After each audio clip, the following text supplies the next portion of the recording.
그러므로 형제들아, 우리가 예수의 피를 힘입어 성소에 들어갈 담력을 얻었나니, 그 길은 우리를 위하여 휘장 가운데로 열어놓으신 새로운 살 길이요. 휘장은 곧 그의 육체니라. 히브리서 10장 19절에서 20절. 히브리서에서 증언하는 예수의 피를 힘입어 들어갈 담력을 얻게 된 성소는 지성소다. 그 길은 우리 주 예수 그리스도께서 십자가에서 흘리신 보혈로 열어놓으신 새로운 살 길이다. 우리를 위하여 열어놓으신 길이다. 첫 언약에도 섬기는 예법과 세상에 속한 성소가 있더라. 예비한 첫 장막이 있고 그 안에 등잔대와 상과 진설병이 있으니 이는 성소라 일컫고 또 둘째 휘장 뒤에 있는 장막을 지성소라 일컫나니. 히브리서 9장 1절에서 3절. 휘장은 곧 그의 육체니라. 삼위일체 하나님께서는 항상 아들을 통하여 성령 안에서 당신의 백성을 만나주신다. 지성소는 삼위일체 하나님께서 임재하시는 곳이다. 위에 인용한 말씀을 통해 우리는 성전 안에 성소와 지성소가 구분되어 있음을 알 수 있다. 우선 성막 안에 등잔대와 상 그리고 진설병이 있는 장소를 성소라 한다. 성경에 익숙한 지체라면 진설병을 보면서 다윗을 떠올릴 것이다. 이렇듯 거룩한 떡인 진설병이 있는 첫 번째 장막을 성소라 한다. 그리고 성소와 구별하기 위해 휘장으로 막아놓은 뒤에 있는 장막이 있는데 그곳을 지성소라고 한다. 이때 성소와 지성소를 구별하기 위해 쳐져 있는 휘장을 우리 주 예수 그리스도의 육체라고 성경은 증언한다. 이 지성소는 오직 대제사장이 1년에 한 번 자기와 백성의 허물을 위하여 속죄죄를 드린 뒤에만 들어갈 수 있는 장소였다. 쉽게 말해 아무나 쉽게 들어갈 수 있는 장소가 아니었다. 대제사장이라고 한들 아무 때나 들어갈 수 없는 장소였다. 즉, 예수님의 십자가 이전 인류가 하나님 앞에 나아가려면 정말 많은 절차와 자격이 필요했다. 이 모든 것을 이같이 예비하였으니 제사장들이 항상 첫 장막에 들어가 섬기는 예식을 행하고 오직 둘째 장막은 대제사장이 홀로 1년에 한 번 들어가되 자기의 백성의 허물을 위하여 드리는 피 없이는 아니하나니. 성령이 이로써 보이신 것은 첫 장막이 서 있을 동안에는 성소에 들어가는 길이 아직 나타나지 아니한 것이라. 히브리서 9장 6절에서 8절.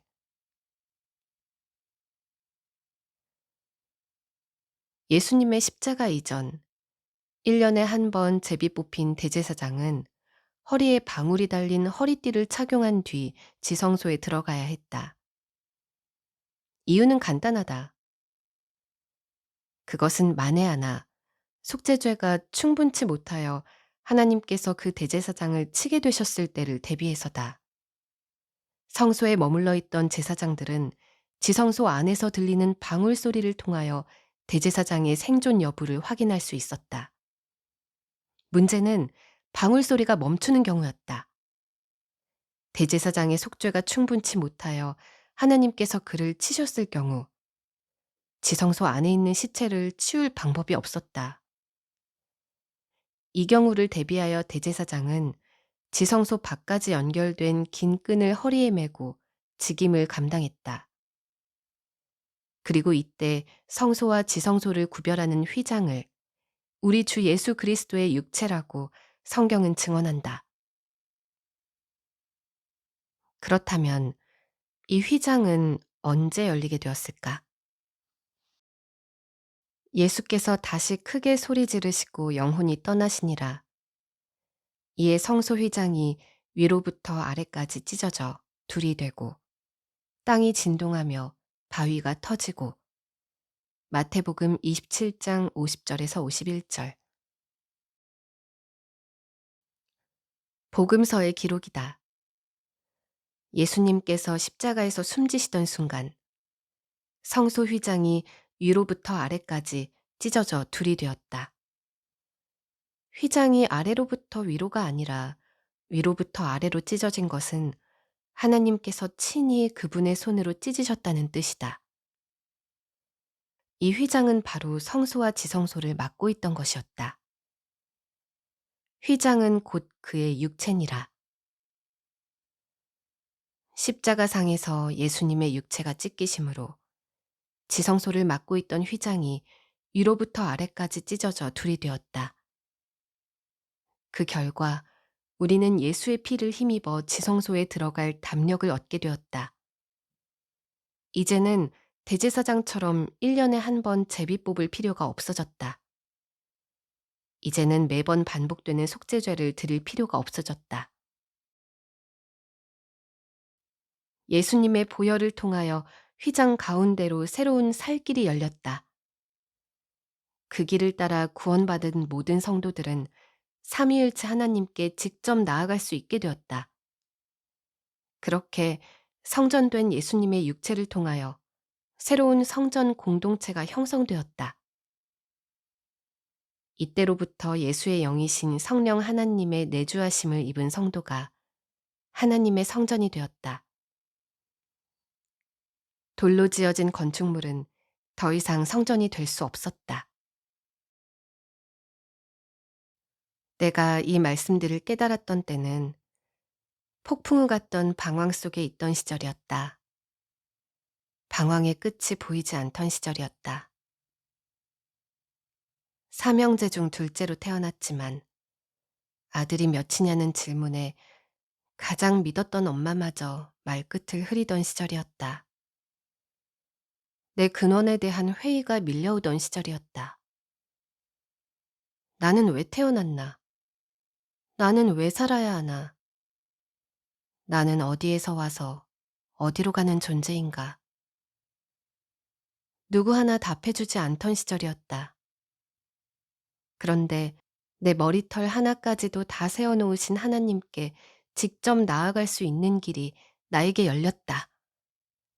그 길은 예수의 피를 힘입어 열린 새로운 살 길이었다.